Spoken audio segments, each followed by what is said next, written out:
Hello students, इस video के माध्यम से हम लोग सब्जेक्ट से संबंधित कुछ विशेष बातों के विषय में जानकारी प्राप्त करते हैं। इसके पहले वाले वीडियोस के अंतर्गत यह समझाया जा चुका है कि सब्जेक्ट क्या होता है, प्रेडिकेट क्या होता है, कैसे उसे सेपरेट करते हैं, यानी कैसे उसको छांटते हैं, और फिर सब्जेक्ट के पार्ट कौन कौन से होते हैं, डिटरमाइनर, एडजेक्टिव, हेडवर्ड और एडजेक्टिव फ्रेज, ये क्या होते हैं, कैसे रखे जाते हैं, उनका क्रम रखने का तरीका क्या होता है, और उसी से संबंधित कुछ विशेष बातें यहाँ दी गई हैं।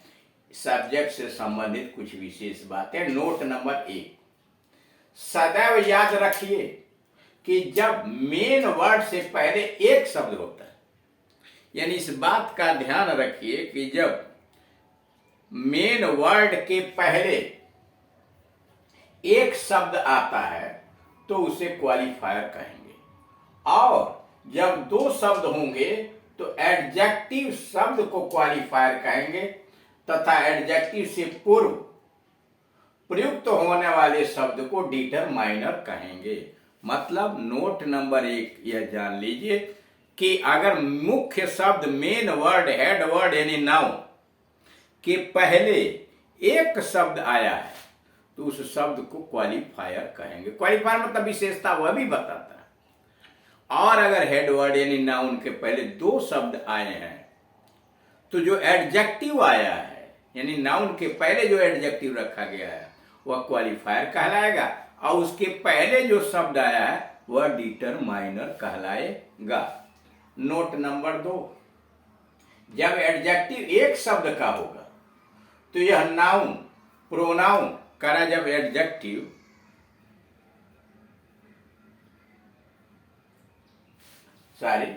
हेडवर्ड, एडजेक्टिव नहीं हेडवर्ड, ये गलत हो गया है।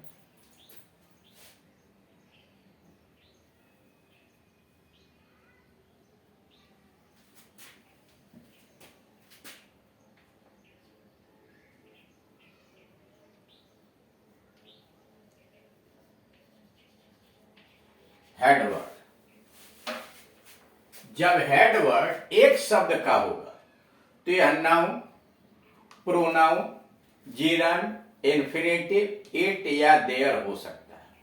कारण सब्जेक्ट के स्थान पर यानी हेडवर्ड एक ही शब्द आया, आगे पीछे कोई दूसरा शब्द नहीं है सब्जेक्ट के, तो वह नाउन हो सकता है, प्रोनाउन हो सकता है,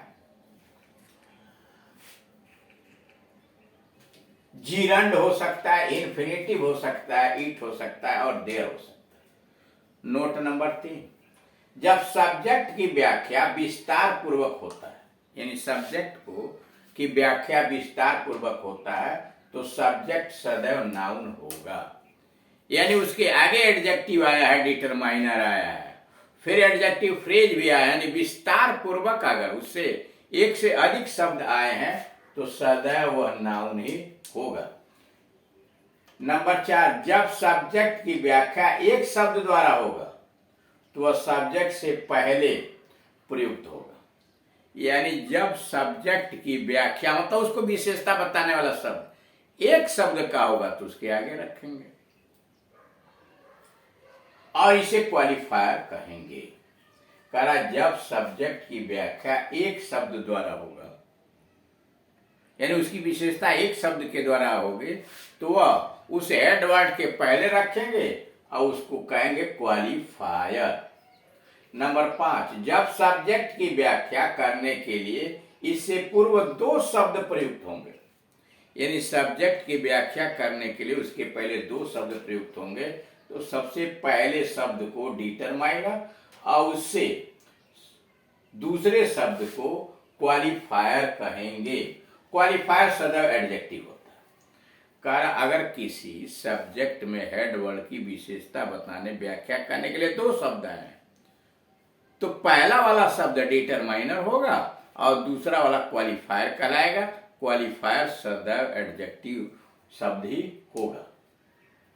नोट नंबर 6, जब सब्जेक्ट और अधिक व्याख्या करने के लिए मतलब सब्जेक्ट का डिटरमाइनर और एडजेक्टिव की व्याख्या करने के लिए एडजेक्टिव फ्रेज का प्रयोग होता है, तो इसे हेड वर्ड यानी नाउन के बाद में रखेंगे। यानी जब किसी हेड वर्ड या नाउन की विशेषता एक से अधिक शब्दों का समूह करता है तो उसको एडजेक्टिव फ्रेज कहते हैं और नाउन से पीछे रखा जाता है। मतलब ये समझ लीजिए कि एक शब्द के द्वारा व्याख्या आप कर रहे हैं नाउन की तो आगे लगेंगे, चाहे वो भले ही 3-4 हों। A beautiful little white bird, तो बर्ड के आगे आपने डाला ब्यूटीफुल लिटिल व्हाइट, 3 एडजेक्टिव है, 4 हुआ। ए ब्यूटीफुल लिटिल व्हाइट, 4 शब्द आए उसकी व्याख्या करने के लिए, लेकिन सब शब्द अलग अलग हैं इसलिए उनको उसके पहले रख दिया।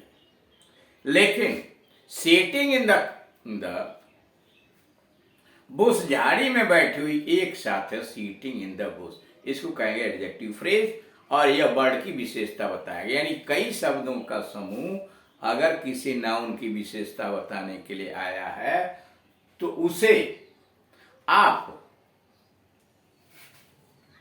कहां रखेंगे, उसको आप नाउन के पीछे रखेंगे, यानी वह नाउन के पीछे रखा जाएगा।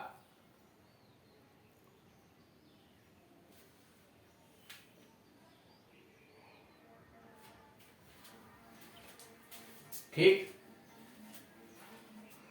अब उसके बाद वाले में आइए। नंबर 7, जिरंड और इन्फिनिटिव भी सब्जेक्ट के स्थान पर आ सकते हैं।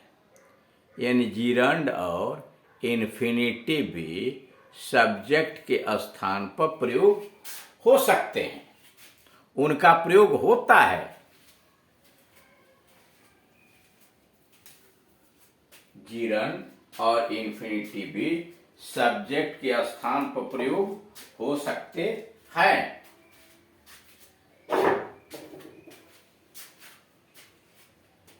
इसकी व्याख्या के लिए कभी कभी अन्य शब्दों का प्रयोग भी होता है। करा सब्जेक्ट के स्थान पर जिरंड भी आ सकता है, इन्फिनिटिव भी आ सकता है और उसकी व्याख्या करने के लिए अन्य शब्द भी प्रयोग हो सकते हैं। ये शब्द इनके ऑब्जेक्ट या मॉडिफायर कहलाते हैं। ये शब्द जो आएंगे उनकी व्याख्या करने के लिए उसको उनका मॉडिफायर कहते हैं। मॉडिफायर मतलब विशेषता बताने वाले ही शब्द। मतलब अगर जिरंड आया है, इन्फिनिटिव आया तो एक शब्द का भी हो सकता है और साथ ही साथ एक शब्द के अलावे वह कुछ शब्द उसके पीछे भी आ सकते हैं, तो वह या तो ऑब्जेक्ट होंगे या उसके मॉडिफायर होंगे, यानी वह उस इन्फिनिटिव अथवा जिरंड की विशेषता बताने वाले शब्द होंगे। अब आइए, जैसे यानी जो मॉडिफायर और एडजेक्टिव, जैसे walking in the morning is useful. Walking in the morning is useful, सवेरे टहलना लाभदायक होता है। Walking in the morning is useful, सवेरे टहलना लाभदायक होता है। वॉकिंग क्या है? वॉकिंग जिरंड है, वॉकिंग जिरंड है। और उसके आगे इन द जो मॉर्निंग आया हुआ है, ये जो आप देख रहे हैं इन द मॉर्निंग जो अंडरलाइन किया गया है, इज यूजफुल, तो इज यूजफुल तो प्रेडिकेट हुआ, लेकिन यह इन द मॉर्निंग वॉकिंग की विशेषता बता रहे हैं, इसलिए इसको कहेंगे मॉडिफायर। नाउन की विशेषता जो बताता है वह क्वालिफायर कहलाता है, यानी क्वालिफाई करने वाला क्वालिफायर कहलाता है। लेकिन अगर वह क्रिया की विशेषता बताता है, जैसा कि जिरंड क्रिया का भी काम करेगा, तो उसको कहेंगे मॉडिफायर, यानी इन द मॉर्निंग वॉकिंग का modifier. Swimming in a large river is dangerous, लंबी नदी में तैरना खतरनाक होता है। अब इसमें क्या कहेंगे? इसमें इन ए लार्ज रिवर स्विमिंग की विशेषता बता रहा है, यानी मॉडिफायर है।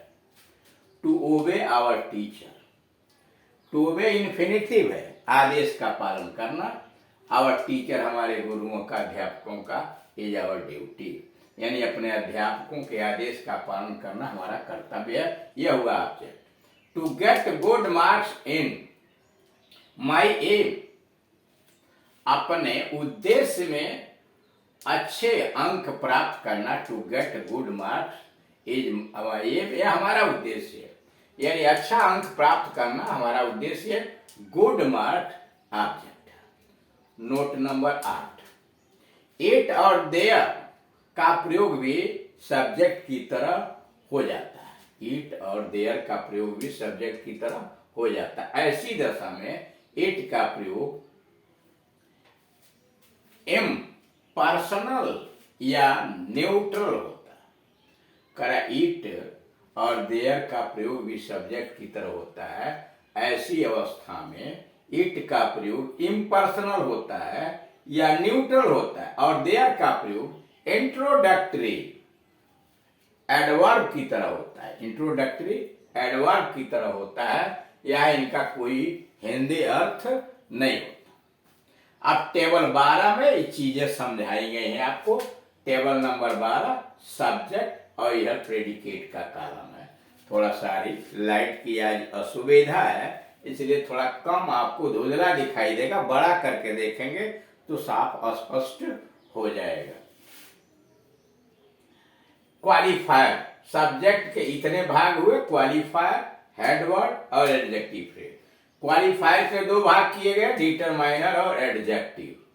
फिर हेडवर्ड हुआ, एडजेक्टिव फ्रेज हुआ, इधर प्रेडिकेट पार्ट हुआ। वाक्य नंबर 1, वाक्य नंबर 1 में देख रहे हैं राम प्लेस, यानी केवल हेडवर्ड मुख्य शब्द आया है, राम एक शब्द और प्रेडिकेट में प्लेस एक शब्द। राम सब्जेक्ट हुआ, मुख्य शब्द में रखा गया है, और प्लेस प्रेडिकेट में क्रिया है। दूसरा ही रन्स, वह दौड़ता है, ये यहाँ प्रोनाउन है, अकेले आया सब्जेक्ट के स्थान पर, रन्स प्रेडिकेट। ए बॉय, इस वाक्य में देखिए सब्जेक्ट में 2 शब्द हैं। ए गया डिटरमाइनर, या इसी को क्वालिफायर कहिए, बॉय। अब इसको इस कॉलम में भी रख सकते हैं, इस कॉलम में भी रख सकते हैं, इसलिए कि दोनों क्वालिफायर के ही भाग बनाए गए हैं। ए बॉय इज प्लेइंग, यहां देखिए 3 शब्द। ए लिटिल गर्ल, ए हुआ डिटरमाइनर, लिटिल हुआ एडजेक्टिव यानी क्वालिफायर, गर्ल हुआ हेडवर्ड, और एडजेक्टिव फ्रेज पीछे लगा सीटिंग इन द रूम। एक से अधिक शब्द जब नाउन की विशेषता बताता है तो उसे एडजेक्टिव फ्रेज कहते हैं। Sitting in the room, are waving, नहीं, is reading. Sitting in the room is reading, पढ़ रही है। यहां सीटिंग इन द रूम जो देख रहे हैं आप, ये इसके लिए आया है, सीटिंग इन द रूम, और ये है garden are moving pretty. Some pretty flowers, कुछ सुंदर फूल। सम हुआ डिटरमाइनर, प्रेटी हुआ एडजेक्टिव, और फ्लावर्स हुआ headword. In the garden adjective phrase, are waving in the air, हवा में लहरा रहे हैं। ए सर्टेन काइंड किंग, इसमें 2 डिटरमाइनर में 2 शब्द आए, ए भी आया, सर्टेन आया। काइंड एडजेक्टिव है, किंग हेडवर्ड है। विथ ग्रेट वेल्थ, यह है एडजेक्टिव फ्रेज। प्रेडिकेट है, rewarded them. All his last closed, all और हिज ये 2 शब्द हैं, क्या कर रहे हैं, डिटरमाइनर के रूप में यूज हुआ। लास्ट एडजेक्टिव है, क्लोज हेडवर्ड है, और फाउंड यस्टरडे एडजेक्टिव फ्रेज है। प्रेडिकेट में has last again. A beautiful little bird sitting in the tree is singing, इसमें ए डिटरमाइनर है, और देखिए 3 एडजेक्टिव लगे हुए हैं, beautiful, little, red. Beautiful, little, red. अब इसमें जरा चला के देखिए, ब्यूटीफुल जो है एडजेक्टिव ऑफ फीलिंग है, और रेड जो है एडजेक्टिव ऑफ कलर है, और बीच में यह लिटिल आया हुआ है। तो जब एक से अधिक शब्द अलग अलग किसी नाउन की विशेषता बताते हैं तो रखे पहले जाते हैं, लेकिन सबसे पहले एडजेक्टिव ऑफ फीलिंग रखिए और लास्ट में रंग यानी एडजेक्टिव ऑफ कलर, बीच में बाकी एडजेक्टिव को रखिए। उसी क्रम में यह लिखा गया है ब्यूटीफुल, लिटिल, रेड और तब headword bird. Sitting in the tree, यह क्या है? यह एडजेक्टिव फ्रेज है। Is singing. अब यहां देखिए, या एक शब्द आया है हेडवर्ड में वॉकिंग, आगे ना डिटरमाइनर है ना एडजेक्टिव है। वॉकिंग इन द मॉर्निंग, यह क्या है? इन द मॉर्निंग मॉडिफायर, इसको एडजेक्टिव फ्रेज नहीं कहेंगे, मॉडिफायर कहेंगे, इसलिए कि जीरंड की विशेषता बता रहा है is useful. Walking in the morning is useful, यानी इन द मॉर्निंग वॉकिंग को मॉडिफाई कर रहा है, विशेषता बता रहा है। उसके बाद है to help the poor is a kind act, गरीबों की सहायता करना दयालुता पूर्ण काम है। टू हेल्प क्या है? इन्फिनिटिव है। और किसकी सहायता? दी पुअर, यह ऑब्जेक्ट है, यानी टू हेल्प यहां सब्जेक्ट का भी काम कर रहा है और क्रिया है तो क्रिया का काम करेगा, यह इसका ऑब्जेक्ट कहलाएगा, ये काइंड है। उसके बाद it was a dark night, रात अंधेरी थी यानी अंधेरी रात थी। देयर वॉज ए किंग, एक राजा था, यानी ईट अकेले सब्जेक्ट बना है, देयर सब्जेक्ट। इस तरह से आप देख रहे हैं सब्जेक्ट एक शब्द का हो सकता है, सब्जेक्ट दो शब्द का हो सकता है, जैसे तीसरे वाक्य में। सब्जेक्ट में कई शब्द हो सकते हैं, उसमें डिटरमाइनर हो सकता है, एडजेक्टिव हो सकता है, हेडवर्ड्स, एडजेक्टिव फ्रेज हो सकता है। यानी यहाँ आप देख रहे हैं 4, 5, 6 और 7 में सब लगाएंगे, 8 में एडजेक्टिव फ्रेज भी है, कई एडजेक्टिव लगाए गए हैं। यानी जब रखेंगे तो डिटरमाइनर और एडजेक्टिव को पहले रखेंगे, सबसे पहले डिटरमाइनर रखिए, तब एडजेक्टिव रखिए, तब हेडवर्ड और एडजेक्टिव फ्रेज पीछे रहेगा। यानी सब्जेक्ट के स्थान पर नाउन हो सकता है, प्रोनाउन हो सकता है, जीरंड हो सकता है, इन्फिनिटिव हो सकता है, इट हो सकता है, देयर हो सकता है। सब्जेक्ट एक शब्द का हो सकता है, सब्जेक्ट कई शब्दों का समूह हो सकता है। Thank you.